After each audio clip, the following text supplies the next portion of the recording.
time comparison of its result with or without guidelines. You know, if somebody wants to cook something, some food or something, if it doesn't have a guideline, probably not going to be a tasty food, you know. If somebody has a recipe and has a guideline what to do, and if you cook something, and people will compare it.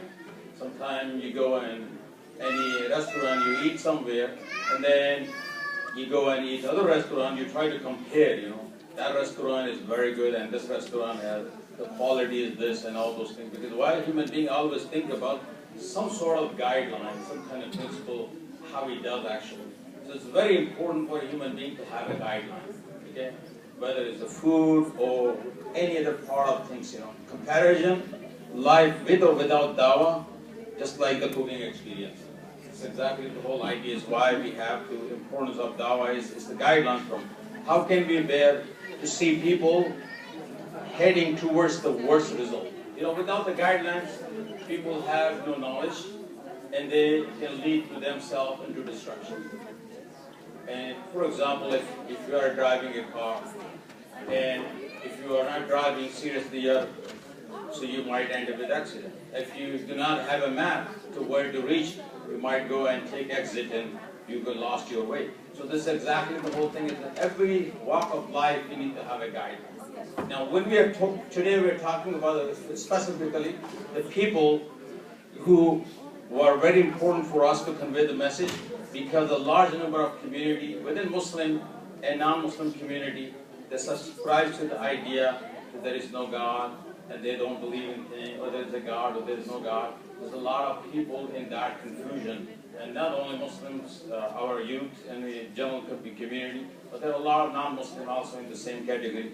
But what are instructions in the Quran, as far as the ayah of the Quran, Surah Al-Imran, 104, the meaning is, and let there be arising from a nation, inviting to that is all good, enjoining what is right and forbidding what is wrong, and those will be successful. Allah subhanahu wa ta'ala gave an idea of who will be the successful in this world, and this is the people, those who will be inviting towards good and stopping people who are doing forbidding wrong thing.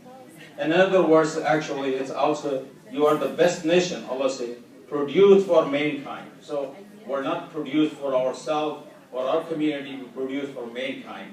That's the important privilege for Muslims that Allah subhanahu wa ta'ala addressed to the believer, that you are the best nation produced for mankind. You enjoin what is right and forbid what is wrong and believe in Allah. And that's a very important, simple message from the Quran, and so we get our idea. That was the reason of preferences. Now where the Prophet ﷺ is saying, this is my way, Rasulullah ﷺ, I invite to Allah with insight, with sure knowledge, with clear guidance. That basically insight means the sure knowledge, the clear guidance. And I and those who follow me, and exalted is Allah, and I am not of those who associate partner with Him. So this is very beautiful ayah that describes what our mission is, how Prophet ﷺ took this mission. He said, I believe in Allah upon sure knowledge. He has a clear, he has no doubt, he has a sure knowledge because he has insight about that. And then glory be to Allah, he said, I'm not among those who associate partner with Allah. And he said, there is no God beside one God. And that was the main mission of the Dawah.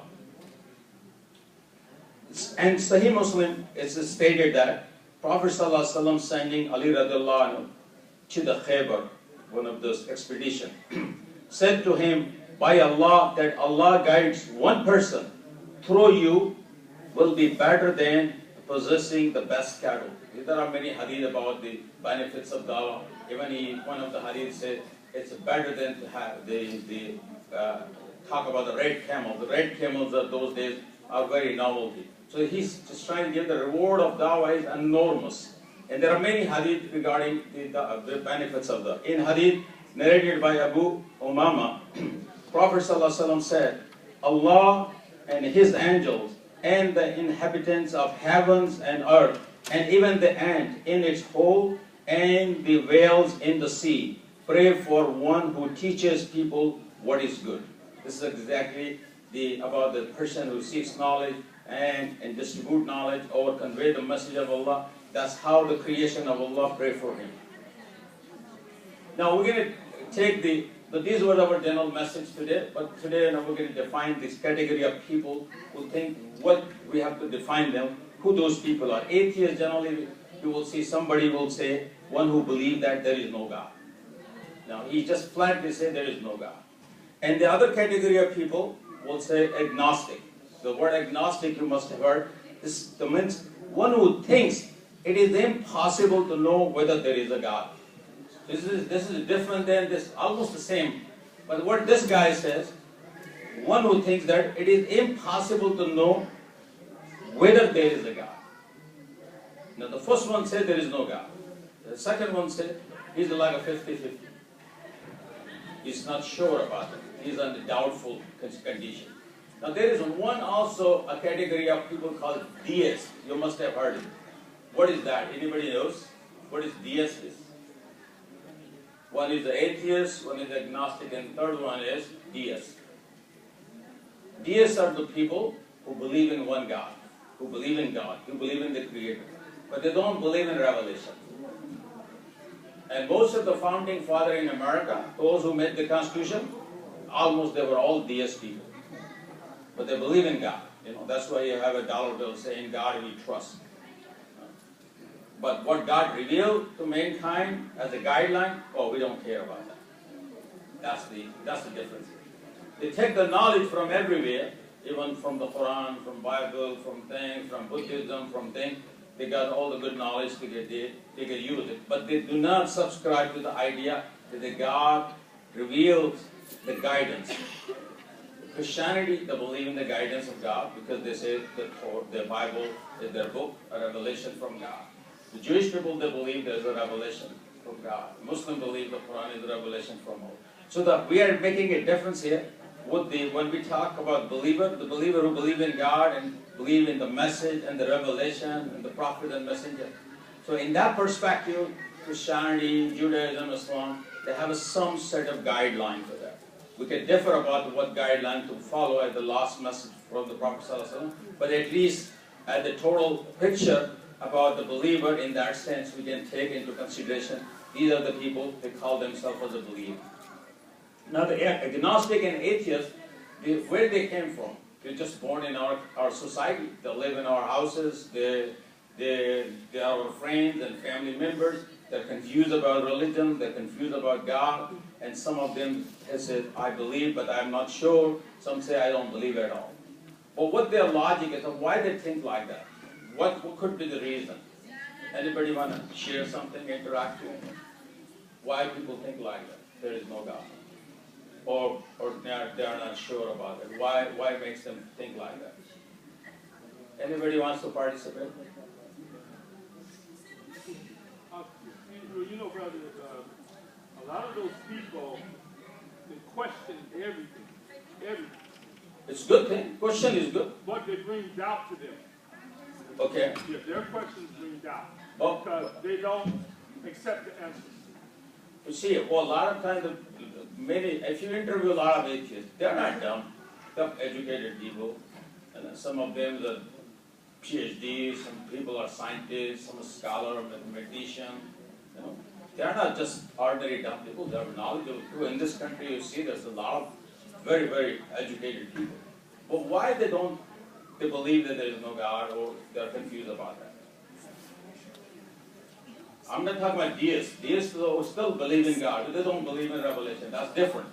But the category of people we're talking about, even among Muslim families, some children will, in the house, they will say, I don't believe in God, or I'm not going to go to mosque, I'm not going to pray, I don't believe in that. Why do they think like that? Yes. I believe they have intelligence, but they don't have ability. Okay. In the sense that they see, but they cannot see. They can see things, but they don't think about what they see. They just as if they are seeing too much, and a lot of times you discover that they are arrogant, but they don't know that they are arrogant. I mean, for somebody to see with his eyes, close your eyes and see what you feel is enough when you appreciate the high stage, you think of how do we come to reach, but they don't go to that level. Okay, what the, That's why I say they are okay, arrogant. yeah, that's arrogance. You could say they have a lake of wisdom. Other thing you said, and and they don't have wisdom or lack of wisdom, or they have arrogance. Any other points? Generally, so what anybody want? Let me straight. I didn't say they had a lack. I said they had doubt. Doubt. Okay, he says that the doubt that considered is the agnostic category of people, not the atheists. They might have arrogance in their way, but just like I don't believe in God, or they consider they say we are God. You know. Just like a Pharaoh said, "Ana rabbukum Allah." He says, "I'm God." Pharaoh also mentioned that point. When you add all this together, you discover that you just need help. There are babies that need help to know how to walk. They have legs, but they don't use it. So Yeah, but the thing is this: if you look at the prophet and messenger, Moses, Musa alayhi salam, he has to deal with Pharaoh. Ibrahim alayhi salam, he has to deal with Namrud, you know, and he was also treating the same way, you know. So he's the arrogance, the Pharaoh has the arrogance. One of the things you can if they higher. But in America, generally, I don't think so. A lot of atheists have the arrogance even. They're just educated, very nice people. You talk to them, they're very philanthropists. They want to help and they take care of things. They're very rational and everything. But why they don't think there is something? Do you think there's something wrong with their understanding or something? Huh? That's one of the good questions. Nobody introduced to them what is the true religion is, what is the true belief is, who is how to convey the message. You know, that's the one of the things. And sometimes we make a judgment to direct those people. The Quran gave example with the pharaohs and things. The special people, they have their character. But generally, ordinary people who are educated and they are not arrogant, they acquire knowledge. Definitely. They are not, we are not accessing those people. We did not go and talk to them. We didn't approach them, and that's one of the reasons is. So we don't want to prejudge those people. You know, that's the biggest mistake we do. Sometimes we say, he's the atheist. We just make our mind and try to ignore them. And that's totally wrong. It could be your family member. It could be your brother and sister in your own family. Do not underestimate something or do not feel that way. And don't feel some kind of negative idea about them. Don't judge them in that way. So try to help them and question with them. And some people probably do not need a lot of, let's move on to it. Okay, does belief in God's existence is illogical? Other thing is, one of the questions the atheists probably think, you know, it's not logical to believe in God. Because he thinks could be, we have a science, technology, philosophy, we understand things. So, is it logical to believe in God? Or does the belief in God's existence illogical? Yes or no? not to believe in God is illogical. Existence is illogical. Does belief in a God's existence is illogical? The reason I say that Well, why? We all believe in God, you know. If somebody say it's not logical to believe in God, what are you going to say? Huh? Because it's very important. We can say, well, you just believe because your forefather believed, that's why you believe. That's how the atheist is going to say. Because he said a lot of people believe in God, you know. There's a different type of God, a lot of believe in God. Why should I believe in God, you know? And I don't think so. I'm a scientist, I have a philosophy major or something. I think there is no God, or I don't think. There's another logical way to believe in one God. Or believe in God generally. Just.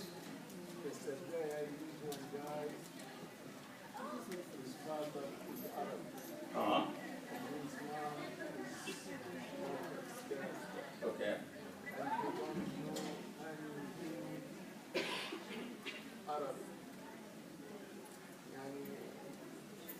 Because some